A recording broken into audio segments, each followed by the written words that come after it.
Hi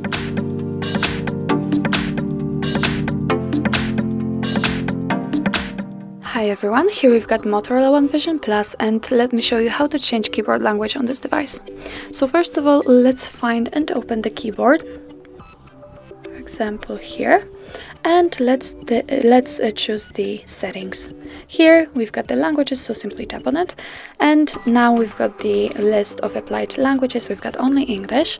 In order to add a new one, simply click on Add Keyboard, and here we've got some suggested languages and the full list of available languages. So we've got many options to choose from.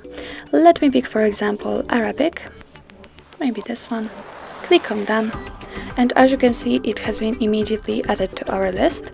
Let's get back, and as you can see here, we've got the world icon, and thanks to this you will be able to switch between the keyboards. Let's tab, and as you can see now I'm simply typing Arabic.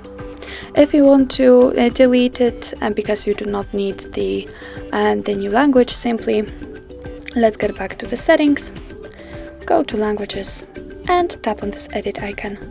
Let's choose the one you want to remove and click on remove. And as you can see, we have only the English one, and we cannot switch through the languages. So that's all. This is how to change the language in your Motorola One Vision Plus. Thank you so much for watching. I hope that this video was helpful, and if it was, please hit the subscribe button and leave the thumbs up.